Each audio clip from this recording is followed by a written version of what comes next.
you to the RPA for sponsoring these sessions, educational sessions, this conference. And my name is Greg Kurtz.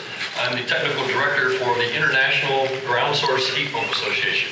So IGSHPA is the acronym, kind of the short version of all of that. And so you know a little bit about what that acronym stands for. It's the International Ground Source Heat Pump Association.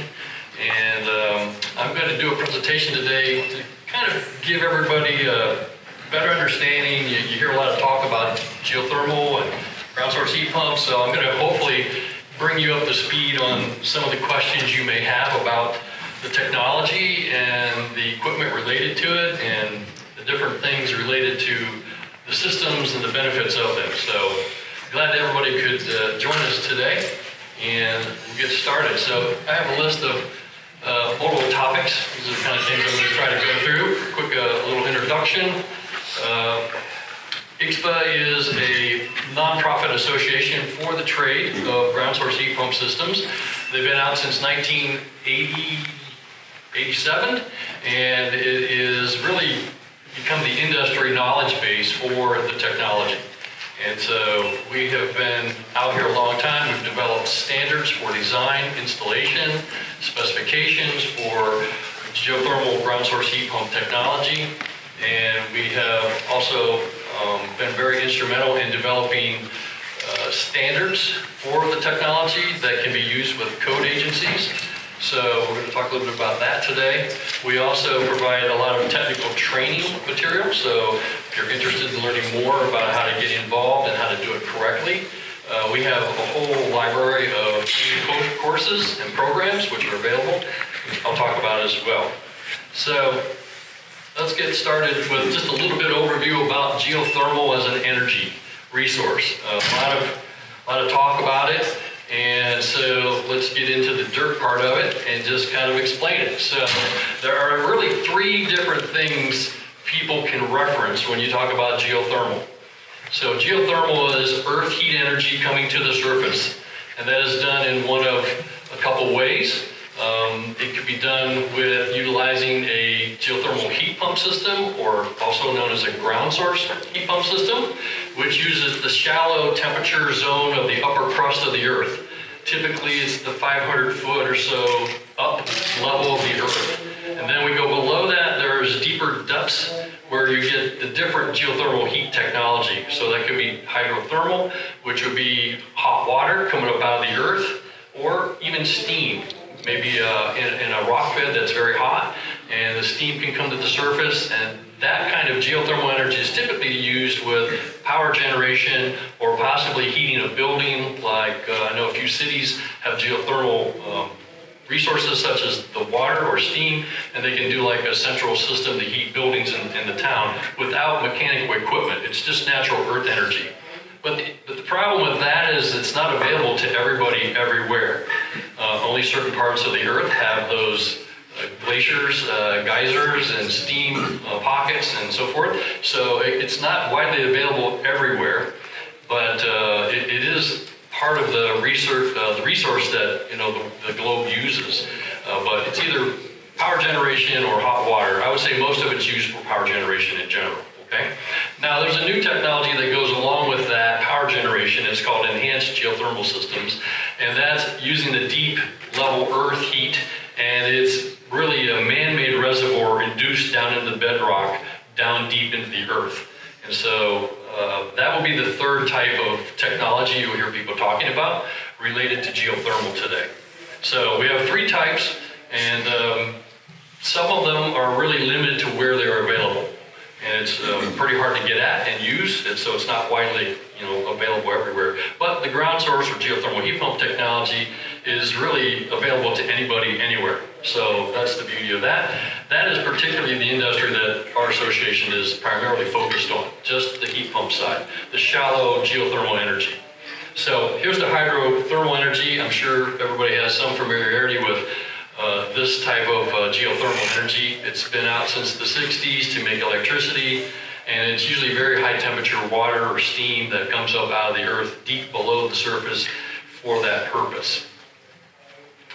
The enhanced geothermal systems, which is a newer technology of geothermal, is coming out. This is again primarily going to be used for power generation or possibly byproducts for heating buildings and so forth. But again, probably very expensive and very limited where it's going to be done at. But this is using high pressure water being pumped by man-made wells down deep into the earth, fracture the earth so that the water can seep through those rock beds and pick up heat energy out of that rock bed, and then it's forced under pressure back to the surface through some other additional wells that will be injecting out of that rock pocket back up to the surface for whatever the application use is going to be, like power and so forth. So what I like to focus on is the one that's most available to everybody everywhere, and that's the low temperature geothermal. And so when we hear the word geothermal, I'm always thinking, okay, are they talking geothermal earth energy from the hot water or steam for power generation, or are they talking about ground source heat pumps? So if I would ask you all in the audience, if you are talking to anybody layperson-wise about geothermal, please mention specifically heat pump geothermal. So that kind of differentiates so that lay people understand the technology better, right? They know what you're talking about, what you're focusing on. So we like to tagline heat pump after it. That helps everybody better understand it. But this is energy that's really in the upper 500-foot crust level typically of the earth, and that's where we can tap into a mild temperature soil earth that is not really affected by what's going on in the ambient air temperatures up above. And so that makes a very good medium to become a heat source or a heat sink to heat and cool our buildings or make potable domestic hot water. So these geothermal type heat pump systems are using a heat exchanger, and we commonly refer to them as a ground loop or maybe a surface water heat exchanger like for ponds or lakes or river streams sometimes. But you have to use some kind of a heat collector to absorb that energy or reject heat from the building into the earth to get rid of it. And so usually people are looking at either a vertical type heat exchanger system or maybe a shallow horizontal heat exchanger, which may be dug by a chain trencher, backhoe, track hoe, directional drill machine that's relatively shallow in the earth, maybe less than 10 feet in depth. So you have a horizontal style heat exchanger, or if there's a body of water nearby the building properly in size, it could be used as a heat exchanger repository for the heat exchanger in a pond loop or a lake loop.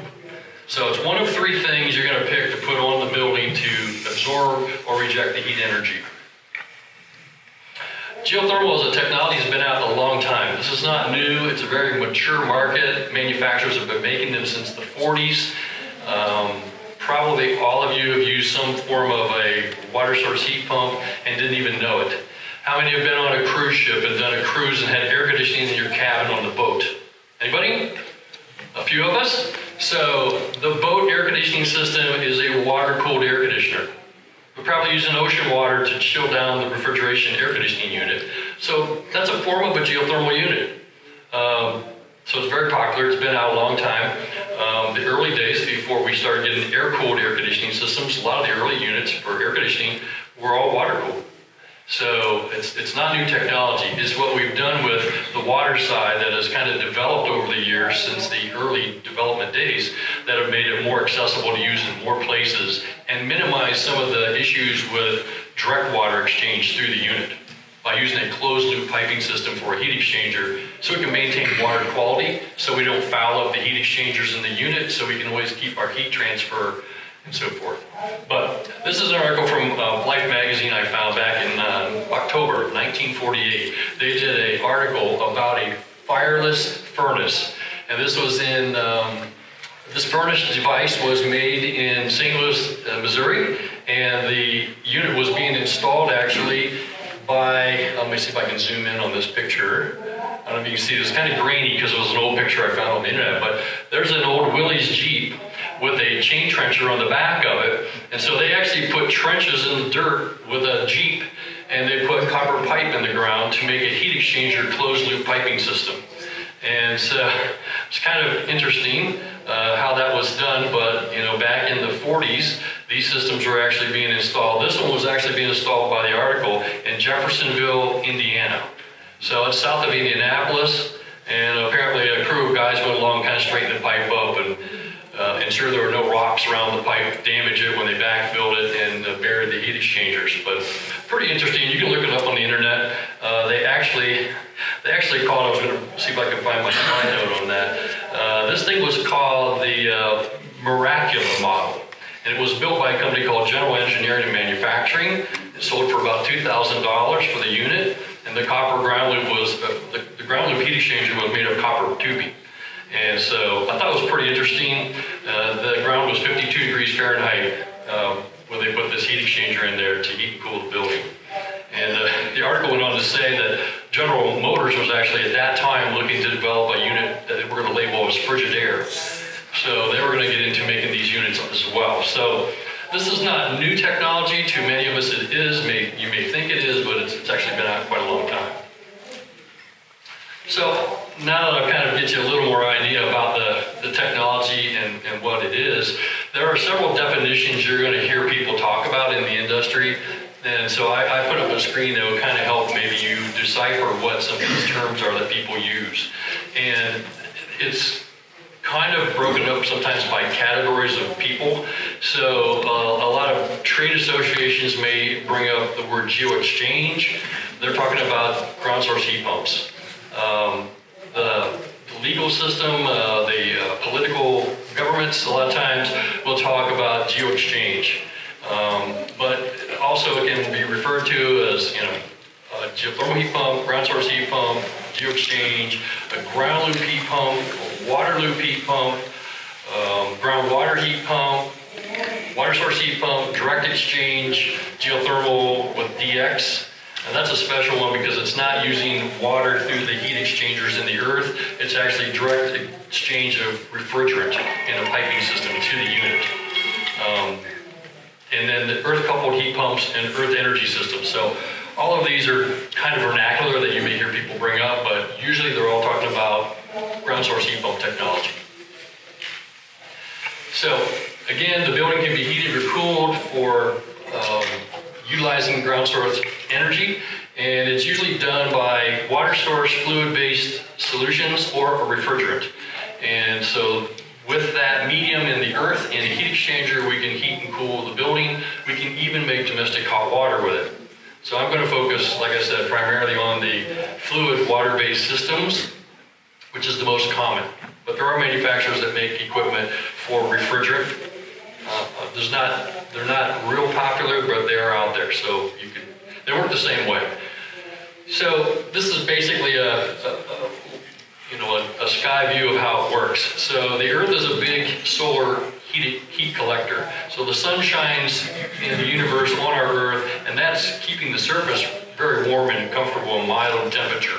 That's what sustains life. We're going to basically use a ground heat exchanger down below that surface level in the first roughly 500 feet, and we'll put a pipe heat exchanger system in there, which we sometimes call a loop, and it's made of high-density polyethylene plastic. And it allows us to circulate solutions from the heat pump equipment in the building to the earth so that we can extract heat from the earth or reject heat from the building back into the earth. And it's using either water or an antifreeze solution. The ground loop heat exchanger, or GHX system, it really is doing that sink or source for the energy for the heat pump that's going to be in the building. So in the summertime, when it's very hot outdoor ambient air temperatures, you would maybe have 90 degrees, let's say, outside your home or your building. The ground in your geographic area could range anywhere from probably 40 degrees Fahrenheit up to 72, 77 degrees Fahrenheit, depends on where you are on the latitude of the Earth. But that makes a pretty mild temperature for a heat pump system to operate at. So they work very well, and it work in about any climate. So it's a good place to sink heat if you're getting rid of it from the building. You take that hot 90-degree energy out, put it in the ground at a little bit higher temperature than the earth, and the heat transfers from a hot temperature to a cool temperature, so the ground reabsorbs it out of the fluid that's circulating through the pipe. And it goes back to the building cooler, so it can pick up more and come back. In the wintertime, if you're in a heating mode, you may have very cold outdoor ambient air conditions, but the ground doesn't know that ambient is so cold. It's below below the frost line, it's going to be a steady temperature. So again, pretty mild temperatures, 40-ish to 70 degrees Fahrenheit. That's a really good temperature for a heat pump to operate at and perform at.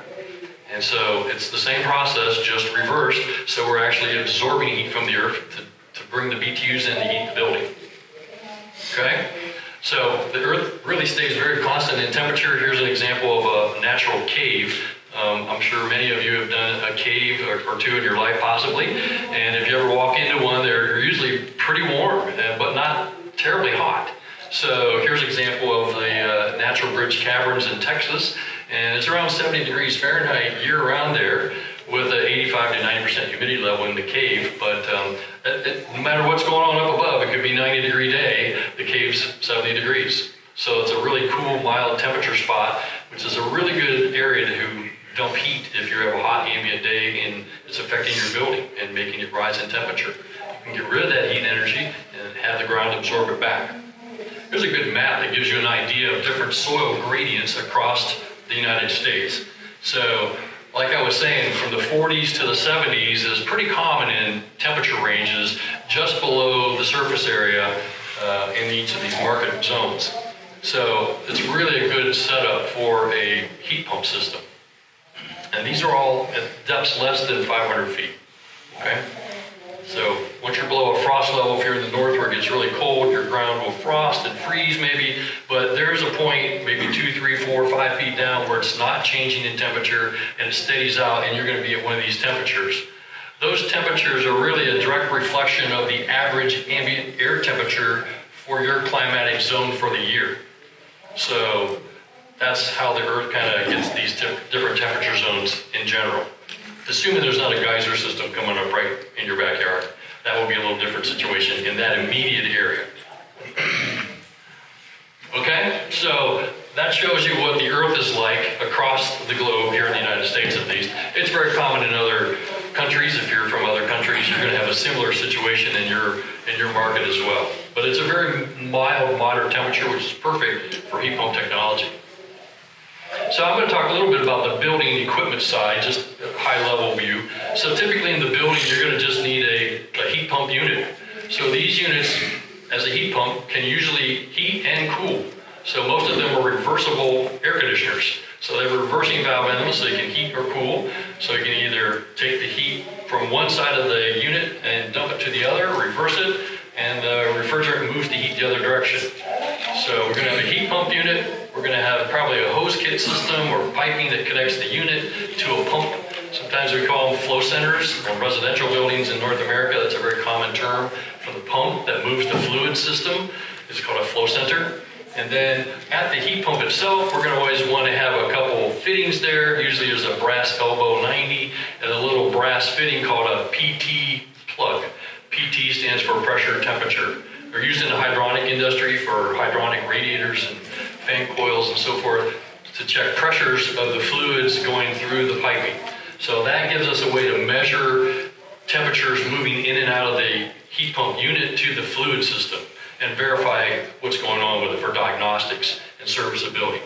So these are the typical indoor components. It's really not much different in footprint or requirements than what you probably have in a building today. The only difference is this is all self-contained. This is called a package unit here. So there's no outdoor air conditioning units. So we have just piping connected to the earth somehow in a form that will extract the heat in and out to the heat pump in the building. So that's the indoor equipment, very common concept of how it is.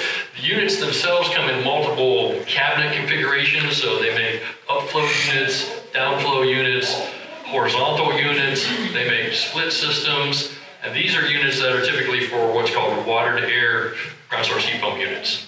So they're taking heat from water, moving it into a forced air distribution system. But we also make hydronic units which transfer heat energy from water to water. So we could have a hydronic distribution system instead of a forced air distribution system to move the energy in and out of the building. So we have those. These are all common for residential, light commercial, even medium-sized commercial buildings. There are some other specialty models. There are rooftop versions I don't have any pictures of. There are console units like you see in a hotel type situation that are geothermal, and there are vertical stack type units for like skyscraper buildings where they stack the units in a corner of every floor of the building so they don't take a lot of footprint and mechanical space. So there are multiple configurations. You can get ground source heat pump equipment for your buildings and your applications. This is typically a full-blown installation of what let's say a residential system would look like, but this would apply to a commercial project even as well if you wanted. But again, basically it's a forced air, water-to-air unit. It's a package system, so there's no outdoor equipment. And this is how it's piped up to heat and cool the building. And this one has the option to heat and assist heating the potable water tank water. So as we're heating and air conditioning the building, we can contribute some of the BTU energy over to the water tank and preheat water while we're heating and cooling the building space, which will minimize whatever the water tank heating device is going to have to do. Typically they're hooked up to electric tanks, but they could be used with a fossil fuel tank for potable water. We would just recommend a preheat tank so you wouldn't directly connect the fossil-fired water heater to the geothermal unit. We put a preheat tank in series with that fossil-fired water tank so that we get the best benefit of storing and preheating water for that device. This is an application, the one previous is for a closed loop system. So maybe it's going to have a pond loop or a horizontal loop or a vertical loop hooked up to it. This option is another version where we're not using the direct ground heat exchanger piping system, but we're using maybe a potable water well. If you have a good clean water well and if your local jurisdictions allow you to use that potable water well water for heating and cooling, you could use that and not have the ground loop. It's probably not as prevalent today because water is becoming more and more precious. Anybody from California probably knows about that if you're in the West. Water is a precious resource. So a lot of the jurisdictions are kind of putting a damper on the use of groundwater directly for these kind of applications, but they are out there. The first couple pictures I've shown you are applications of a water-to-air unit. This is an application for a water-to-water system, or excuse me, a split system. Just have a package. I'm a slide ahead of my mind. So this is a split system where we have a compressor system hooked to the ground loop flow center pump and still a domestic water tank heating option if we want, but it's going remote to an air handler somewhere. So maybe you've got air distribution system farther out in the building. You didn't want the heat pump compressor system near wherever that part of the building is. You can remote the energy to an air handler, fan coil, just like you would a conventional air source product. So there are split systems as well as packaged units. These require the field charging like a conventional air conditioner system would, where the packaged products are factory charged and sealed from the manufacturer. Okay? You can also do them split systems with a dual fuel application. So maybe a ground source heat pump with a gas furnace, oil furnace, propane furnace, wood furnace. There's lots of ways they can be dual fuel. So, I think there's opportunities as the electric utilities talk about, look at using time of rate, peak demand kind of charges. These kind of systems might come into favor also, where it's one way to kind of use geothermal when you can, and maybe if it gets really expensive electric rates, you can switch over to the fossil fuel for that little window and come back to it. So there are lots of applications you can put ground source heat pump technology in buildings with. Here's the water-to-water stuff. So here's the hydronics. So if you don't want a forced air design system, there are ways to use water-to-water ground source heat pump systems with water tanks for domestic use as well as for your hydronic heating or cooling. So these are reverse cycle heating and cooling hydronic units. So they can chill water as easy as heat water. So if you wanted heating and cooling with hydronics, you can use them for that as well. The optional domestic water heating feature is something that's available by most manufacturers in their models of equipment. So you can usually order the ground source heat pump unit with no domestic water heating option in it, or with a supplemental de-superheater, which is a smaller size heat exchanger within the refrigerant system to not take all the energy out of the unit, but part of it while it operates to heat and cool the building, and then sidebar that energy over to thermal bank it into a domestic water tank. So that is another option which is very popular with a lot of residential homeowners, on forced air units especially. But then if you have large water use for domestic and you want to do all of it with a geothermal unit, they do have some manufacturers that make some on-demand 100% water heating units. So you can do all the water heating with a ground source heat pump and no auxiliary required. So a lot of different applications for the technology. Here's a picture of a forced air unit in a closet and typical duct system put on it. So you have to be careful, like with any heat pump design, that you have good duct design and insulation and so forth where it goes through cold or hot spots. Basic airflow parameters are the same. It's roughly 400 CFM per ton of the equipment capacity for duct sizing in general. So they don't require anything really special on the duct versus a conventional system. And the benefit is this is a package unit. It heats, it cools, and can make domestic water if you want, and nothing's outside the building. So if you're like me, you live here in Florida, and we have these hurricanes, and it damages your air conditioners and heat pumps that sit outside the building, this may be an option to go to minimize your risk on those kind of applications and improve your efficiency and do a better thing for the climate. Here's an example of a hydronic application geothermal unit where they're doing hydronic heating with zoning.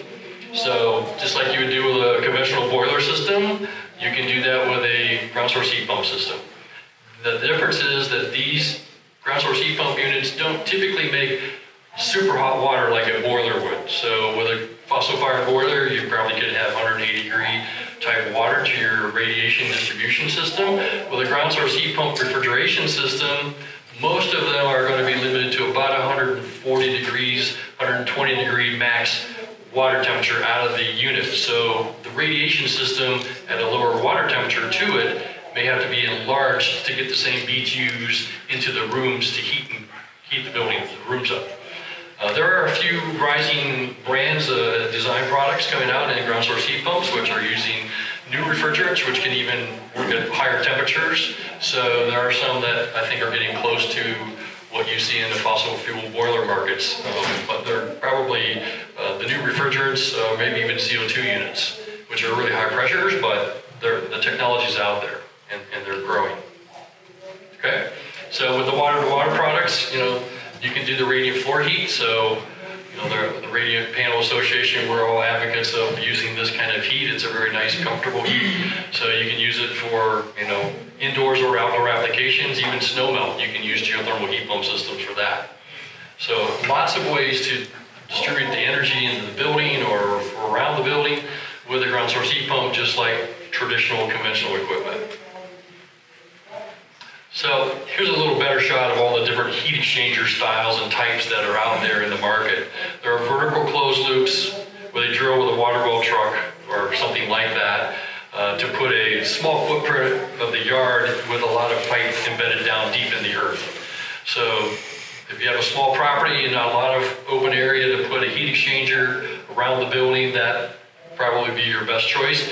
Most commercial projects are looking at that design because of high densities in commercial environments. Or if you're in a city environment, an urban town environment where it's not big yards, verticals are probably the way that you would do it in an existing building or maybe a new building. But you could also look at horizontals where you can do trenching or backhoes excavated by horizontal bore machines to exert the pipe under the earth out in the yard horizontally. And then there are also surface water systems. So if you have a lake or a pond, you can embed the heat exchanger system into that to heat or cool your buildings this way. And there are even combinations where it may be what's called a hybrid closed loop system, where you might use some water well water through a heat exchanger, like a braze plate heat exchanger. And then on the other side of the braze plate heat exchanger, the building is connected to heat pumps. So you're not bringing that groundwater from the water wells directly through the heat pump equipment.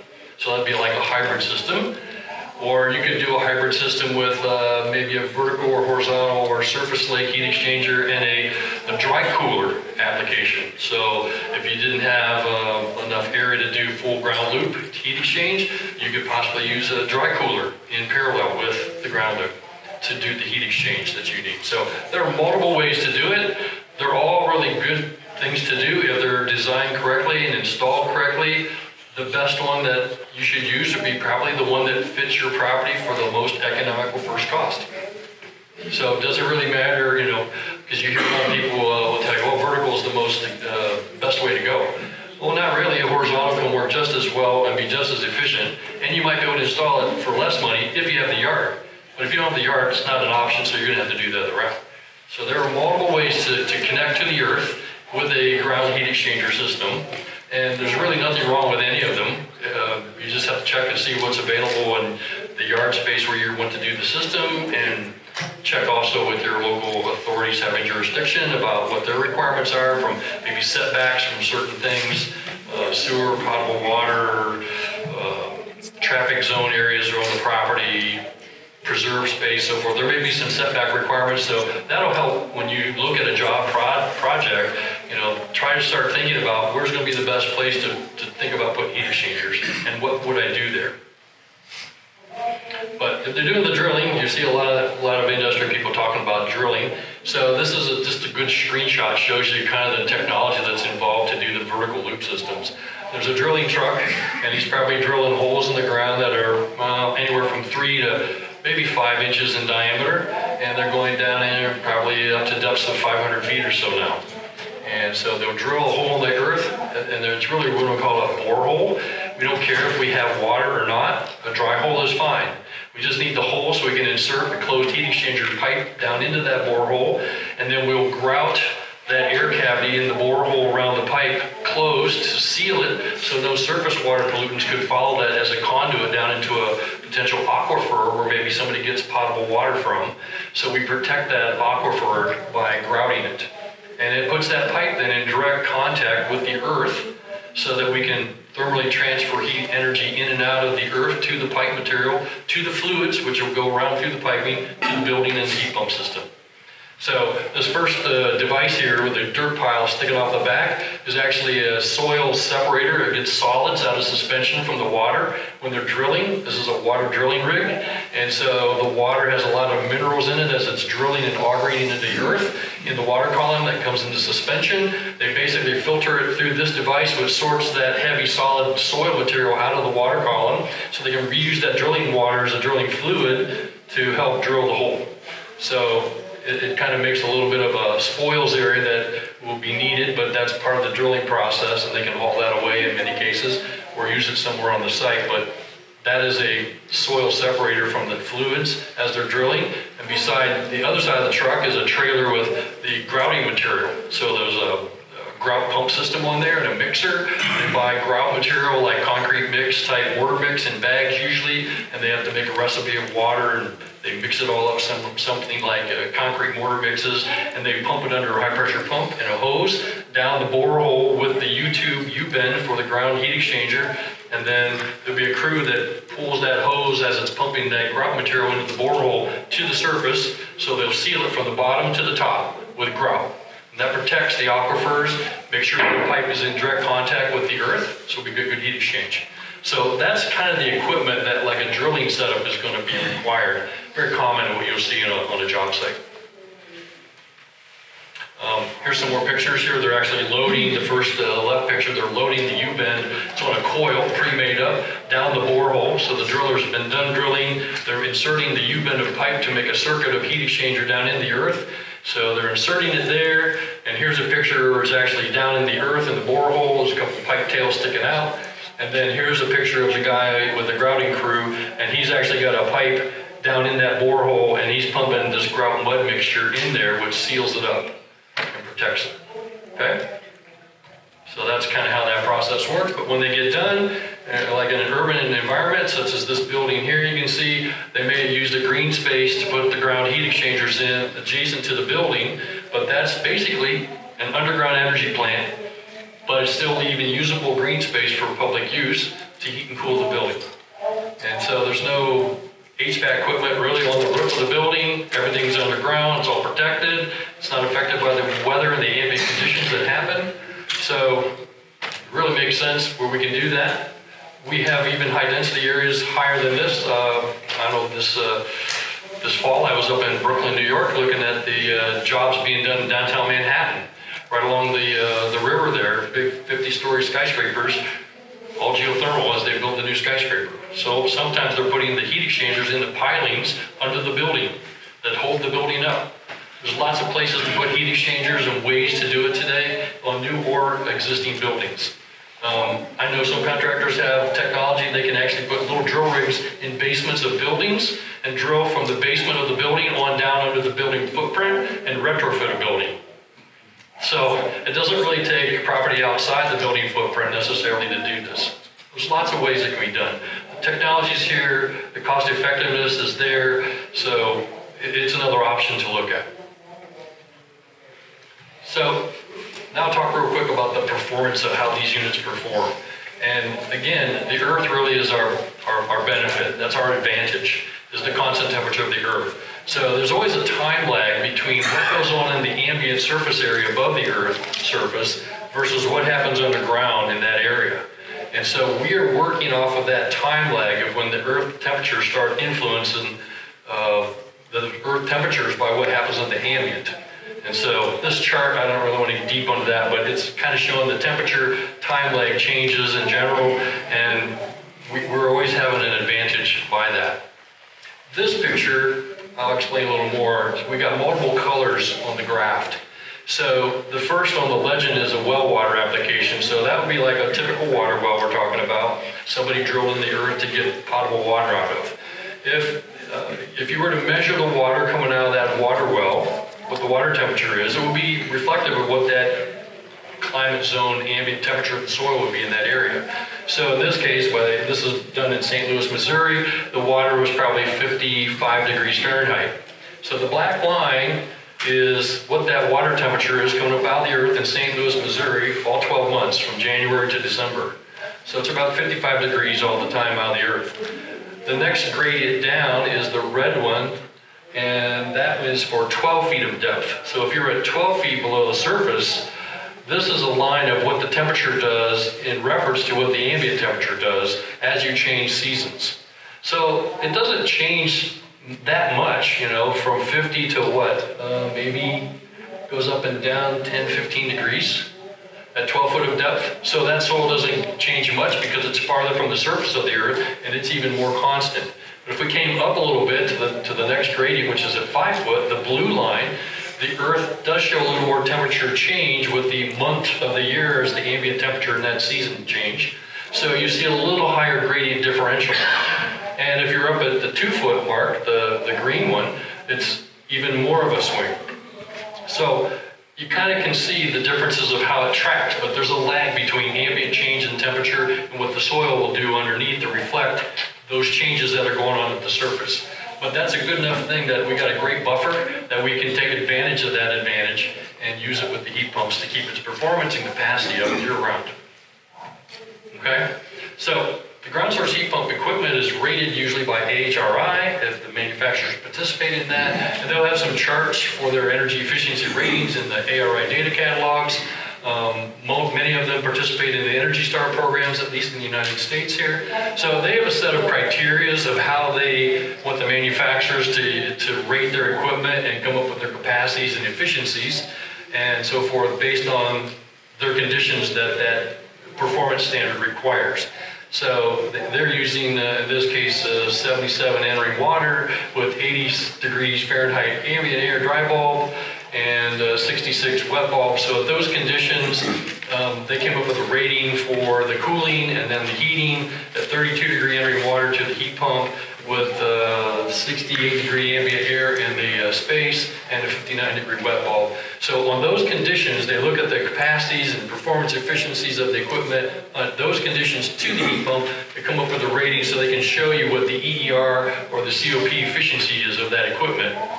And so I'm just showing you, this is kind of the ratings that they did. So this is the 3-ton unit example, and at full load capacity, this unit at those design conditions had a 18.1 EER and a 3.8 COP efficiency.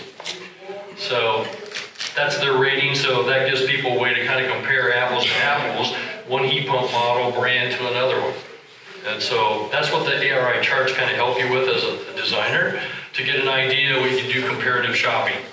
But when you get to the real world and design a system, sometimes they don't, well, many times they just operate at different ranges than what the test standards were for the testing. So you have to kind of look at that and how you design and how the unit's going to operate. So I took it the next step and I went into the actual manufacturer supplied data catalog, and I'm showing you a lot of data numbers, so this is a little overwhelming probably with data numbers, but I took what I see people doing in real world applications, what happens at the heat pump in an application. So I'm talking about an application here in this example that is a very common heating and cooling requirement building. So a 3-ton unit, same kind of compressor efficiency, variable speed capacitor compressors with ECM fans on full load conditions. It's very common, worst case temperatures to the heat pump on the water side will go down to 30-degree entering to the heat pump. So at 30-degree entering water, you can see the flow rate at 11.5 GPM flow rates. You can see the heating capacities at 33.8, so that would be 33,800 BTUs an hour is that heat pump's capacity to heat the building with 30-degree entering water, okay? To get that capacity, the next column is the power kW consumption. So the compressor and the fan motor running in the packaged heat pump to get that BTU capacity is consuming 2.68 kilowatt. So there's our energy consumption to buy from the power company to run the machine, and we're getting that 33,800 BTU output from it. If you go on across their chart at those conditions, the COP at those entering conditions, that machine's getting a 4 COP efficiency. So for every dollar they buy in power, basically, they're absorbing 3 more from the ground heat exchanger, adding to the energy we bought to run the compressor and the fan. We're delivering 4 units of energy for every one we bought from the power company. So the heat pump's really not using much energy if you think about it, less than 3,000 watts. Okay, how many watts is a common personal hair dryer? 1,500 watts. 2 of them is 3,000 watts. So 2 blow dryers, and I'm getting that much energy out of it, okay? So I didn't have to buy very much energy, but I got a lot more out of it than what I bought.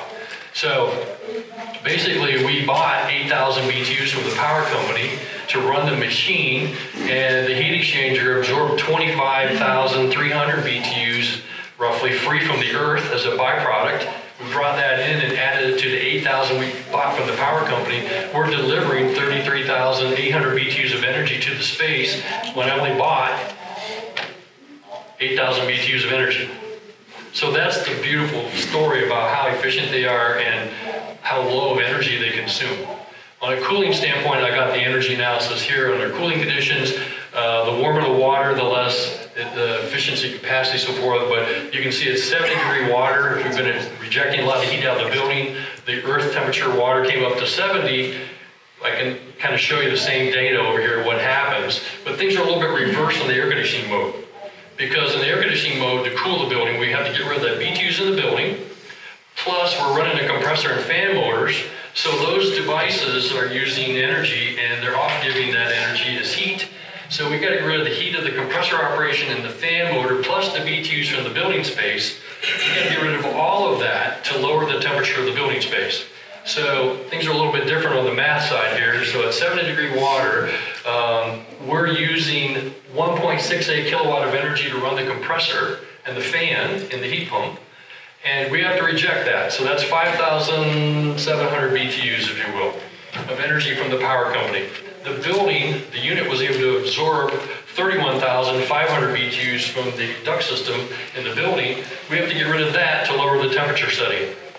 So we got to get rid of the heat of the compressor and the fan, plus the building energy. So that ground heat exchanger has to absorb 37,300 BTUs to allow us to start cooling the building. But this is what's happening. And in the cooling mode, we're getting rid of the building heat plus heat from the energy of the compressor and the fan motors. So once we get rid of all that, we start lowering the temperature. So I just really want to show the energy consumption here and how these things transfer heat from, very little energy and get a lot of work done. So that's really the beauty of them. Okay? Environmental benefits, they're really 400% efficient. $1 in, you get 3 more from the ground, that's 4 units, right? That's 400% efficiency. Pretty hard to beat that, and that can happen year-round, 12 months a year, pretty much. It doesn't change much.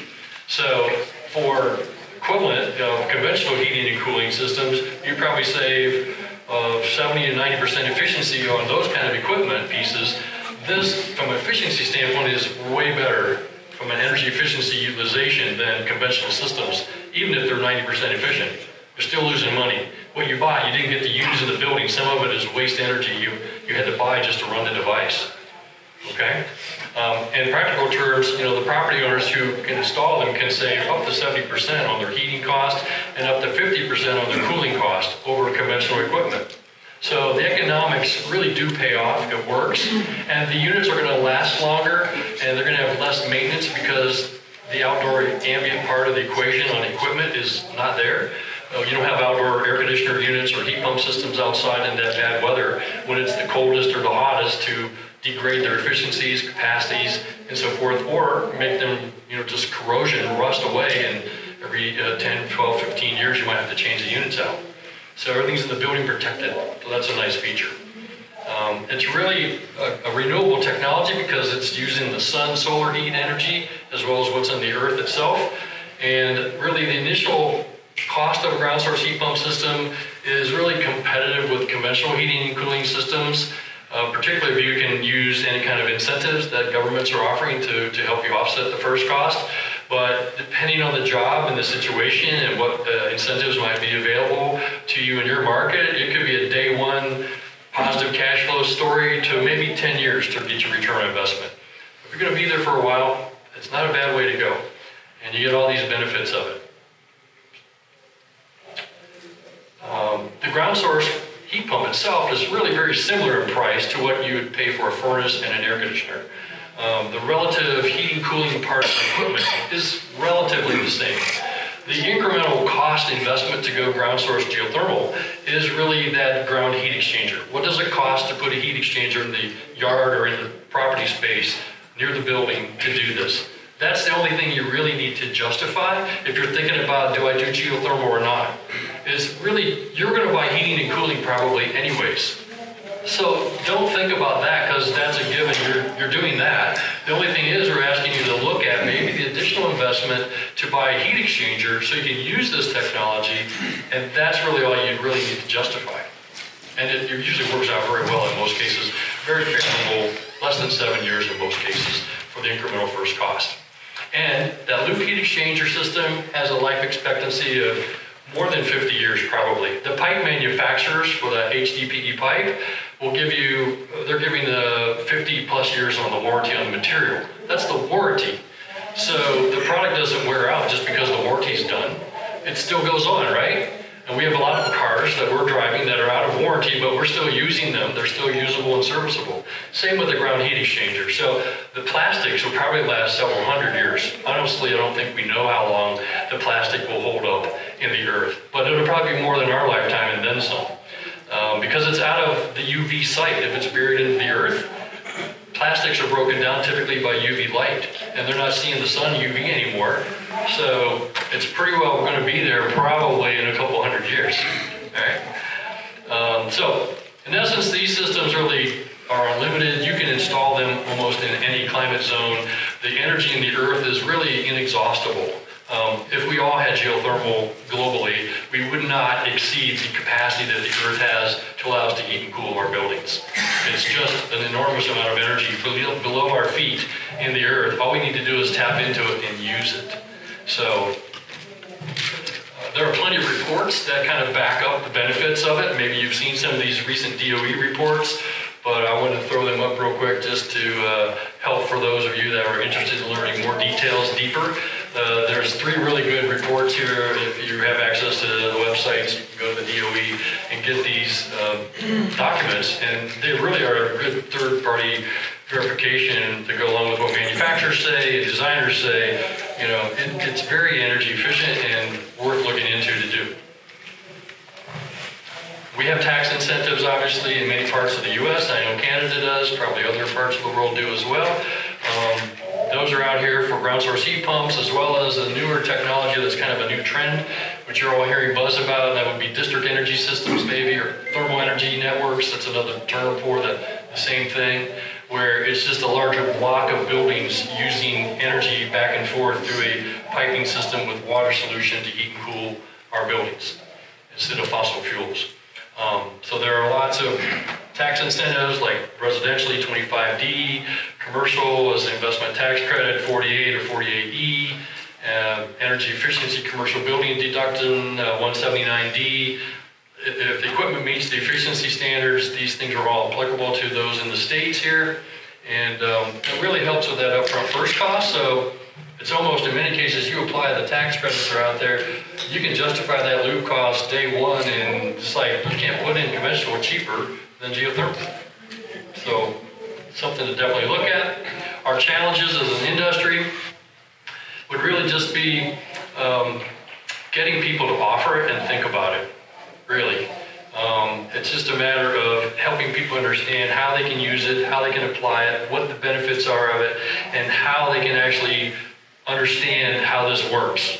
I hope that I've given you a good enough explanation that if you had no knowledge how it really worked, you got a little better idea now after hearing the seminar about how these things absorb heat out of the ground that's only 40 degrees or 70 degrees in temperature, but they can warm our building up to 70 or so degrees and make it comfortable.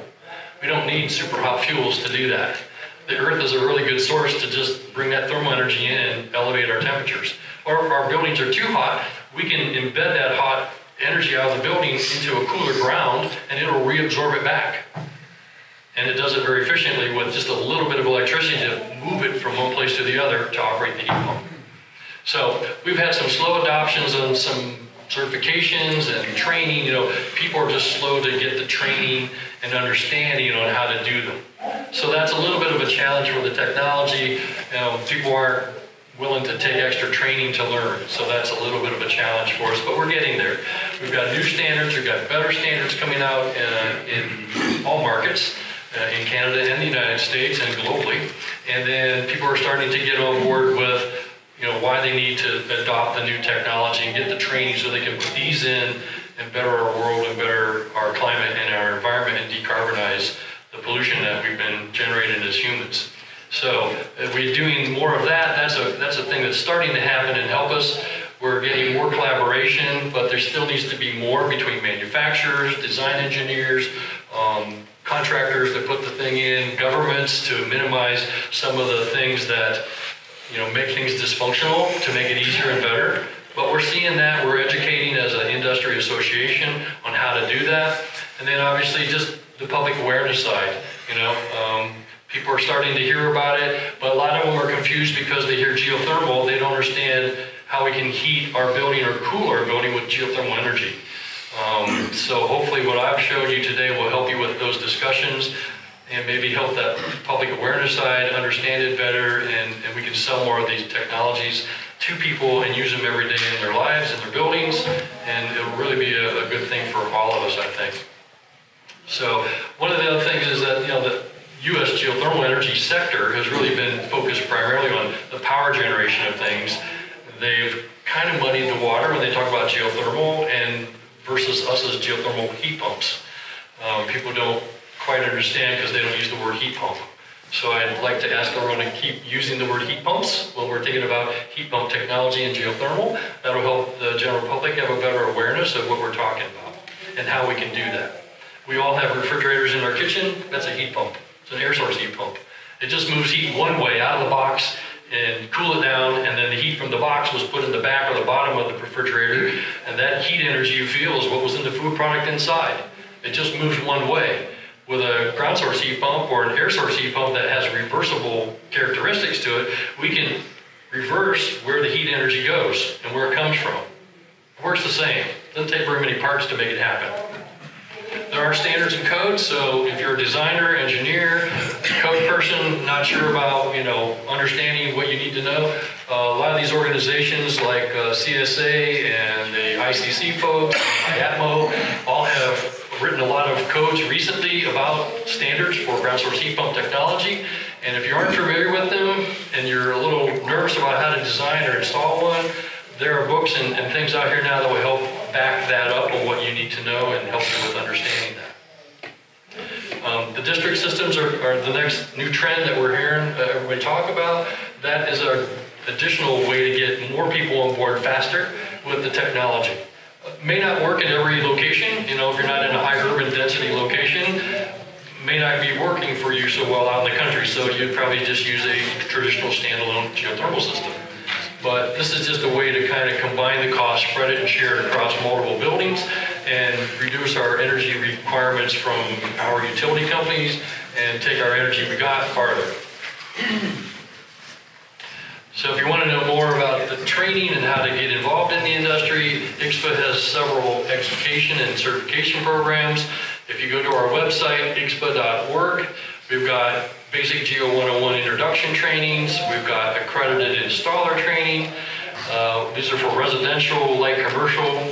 We've got certified Geo Exchange designer currently, that's for commercial project design. So if you're an engineer, architect, mechanical system that does design of commercial buildings, that course would be good for you. We've got a certified geothermal inspector course, so there are people who are going to need to be out in the trades to inspect systems for a quality control standpoint, maybe for the general contractor or building owner where they're having one put in, as well as for the government side. You know, they're government building code officials, and they need to be educated on what do I need to know about a geothermal installation, what should I look for. We have a training course for you if you're in those categories. We also have residential design courses, installer and service courses, and we have training courses if you're a union organization or you're a technical college or a high school vocational instructor for an HVAC program, or you're a large contractor, you do your own training and apprenticeship program in-house. We have train-the-trainer programs to teach how to teach our courses about our technology to your folks. So we offer as an association multiple ways to get the information and the knowledge to go forward, and we're currently working on some new programs for additional training, and these are going to be more workforce development focused for trade specifics. So we've got some more residential and commercial courses coming out shortly, probably by the end of this year. Many of these will be done. So follow us please on IGSHPA.org's website. If you're not a member, you might consider go to our website and becoming a member.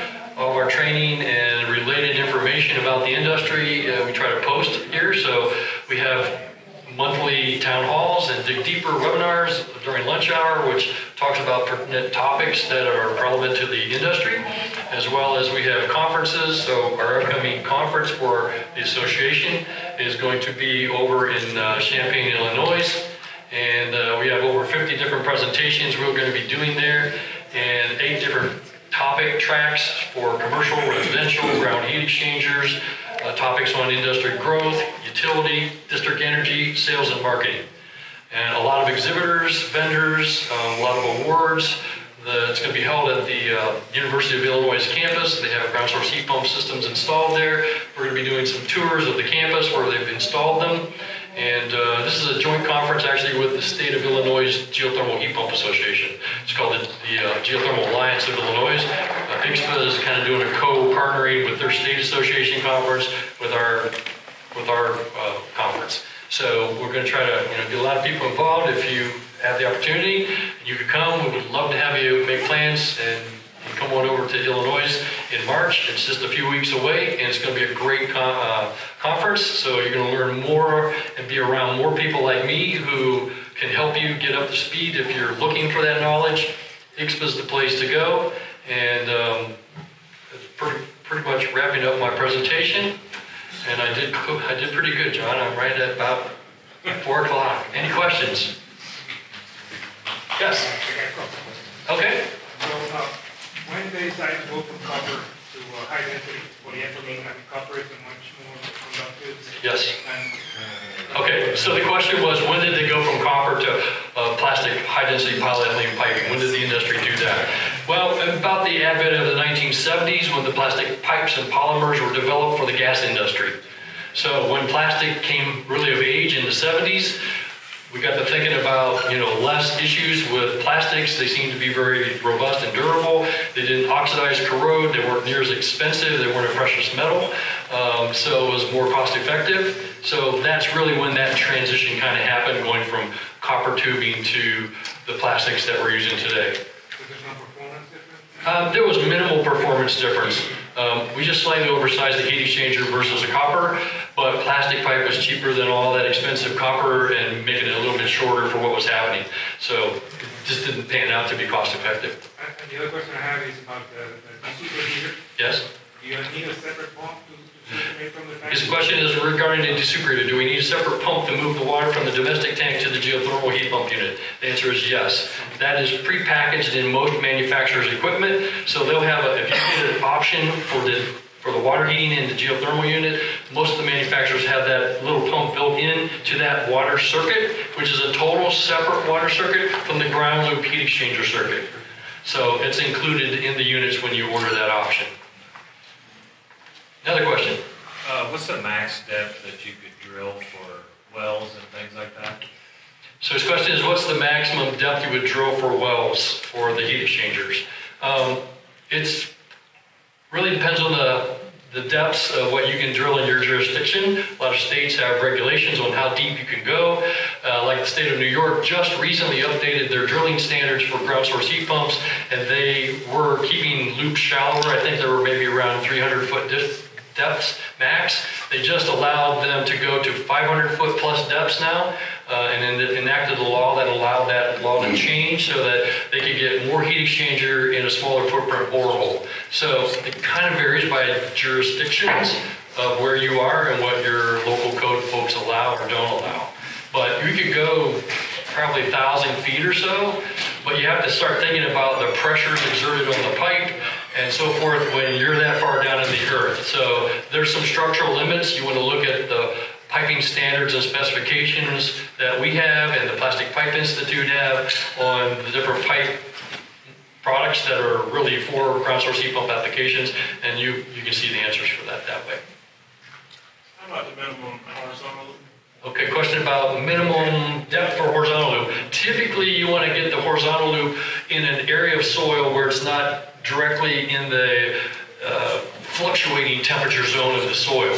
So I'm going to call that the frost level. If you're in a northern market where you have cold heating climates, the first 2, 3, 4, 5 foot, maybe 6 foot down is the worst, where you'd see frost freeze the earth. So the ground temperature really changes a lot in that zone. So you really want your ground heat exchanger just under that to where it's stable and not going to fluctuate so much. So when you design the heat exchanger, you can design on a constant temperature range that it will be performing under. And then you'll keep your performance on the data charts like I was showing and your efficiency levels. So it kind of varies by where you are on the earth, on the longitude, latitude, and what happens climatically in your market. Everybody usually has a pretty good idea from an excavator standpoint what the typical frost level would be. Like I'm in South Florida, so the first 2 or 3 feet gets really warm. So if I have 80, 90 degree days all the time in South Florida, I don't want to be in that first 2 or 3 feet of soil because it's going to be really warm temperatures. If you go to the manufacturer's capacity tables, you can see what the effect is of that warmer temperature to the heat pump. I like to be in a little better zone where it's not so warm, where I get better efficiencies. So I go 3, 4 feet down. And if I hit water, at a 3, 4, 5, 6 foot depth, around the soil, that's even better because water is a really good thermal conductor. So it gets rid of the air pockets, so it even improved the thermal transmission energy in and out of the loop. Yes? Sizing a lot of those horizontal loops that I've done, the deeper you go, if you go from 6 to 8 feet, you can save, like on a 3-ton system, almost 1,000 feet of pipe. Yeah. So that steady temperature is so important on this. It's really important. If you get too high, you heat the ground. There's some things that can happen. Frost, where I live, my frost is, 24 inches, 32 inches. If you put a curb in for the... Pete's north of Philadelphia, Pennsylvania, so he's in that part of the world. That's what he's talking about. Right. The other thing I would say would be, the other thing I would say about depth is you have to think about the cost safety factor of going deeper, okay? So if it's, you want to think about that as a designer if you're a designer. There's no sense over digging deeper. You're just costing more money and time driving your first cost up. So somewhere in the middle, you have to make an economic decision on the design of what's good enough, I had a guy put a ground loop 10 feet underground in an area where he's going to put a lake and a pond. They're going to build a pond and a lake over top of it. And he thought by putting trenches down 10 foot below that with all that water above would make it even better. I had to tell him, you probably really didn't improve anything on the fluid design temperature for the ground loop. You just spent a lot of labor and cost to do that. It didn't make it any better. You could have probably put a horizontal loop in and been economically way ahead. Another question in the back. I know that you talked about the endurance of plastic tubes and how long they stay without any damage. But however, my question is regarding their maintenance. If anything happens to them, like leakage. Leakage on the ground loop heat exchanger. We strive to not have that. You know, we kind of have a zero tolerance for that, and it's what we all want. The homeowner, the building owner wants that. The ground material, if you put it in correctly and test it, and properly install that piping in the earth so it's protected against sharp rocks, and you mark out and label where this heat exchanger area is in the yard, you kind of map it so that if there's any future digging and excavating, people know where to find it. We actually encourage the use of our IGSHPA standards and the C448 and IAPMO standards and the ICC stuff to mark and locate like you would any other utility. Put tracer wires in the piping areas, or maybe GPS locate where the heat exchanger is going to be, or maybe RFDI balls. There's devices with RFDI chips in them that you can find with metal detectors and find them. So there's multiple ways to identify where the loops are, and so if somebody in the future wants to dig or excavate, we can locate those and protect them like you would any other utility. But we ask people to pre-pressure check and test before you bury the pipe. You don't want to bury the pipe and then test it to find you got a leak, because it's going to be awful hard to dig up, find, and fix. There's never a better time than today before you bury it to verify it'll hold pressure and it's leak-free before you put it in the ground. The piping material in the ground heat exchanger area should all be of non-mechanical type fittings. So they fusion weld the pipe to fittings or to itself so that you can check and pressurize it before it's inserted into the earth and buried. And if it doesn't leak, it's probably never going to leak. And the formulation for the pipe types that we specify for the pipe designs are designed and engineered to be doing what we're doing with it. So if you use the right pipe materials to the standards, specifications, it's really very worry-free. Everybody worries about the ground heat exchanger is the most expensive part to put in and the incremental money, but it's actually the most reliable, if it's done correctly, of anything. You're going to have more mechanical issues with the heat pump in the building someday than with that pipe. Okay? The gas pipe industry has used polyethylene plastic for gas piping since the 70s, and that's a pretty robust pipeline system. They're putting gas in it under high pressure. We're putting low pressure water in the pipe. And the pipe wall is 2 or 3 times probably thicker than what a lot of the gas industry uses. So it's super robust. It's the least to worry about usually, if done correctly. Other question? So how would you really conduct work in the broad city if someone want to install the geothermal heat pump unit in the city? In the city? The biggest thing is to figure out how you could install the ground loop. So, if the building, heat loss requires a lot of heating and BTUs for heating and cooling, you may need a large heat exchanger. So you got to start thinking about where could I put the heat exchanger? So if they don't have any green space, like parks nearby, that's their property they can use, you don't have an option for that. Maybe you have to look at some other alternatives. Possibly, maybe he has a basement in the building. So maybe you can get drilling equipment in the basement and drill heat exchanger vertical drill boreholes in the basement to put the heat exchanger under the footprint of the building. And you can fix the floor of the basement when they're done.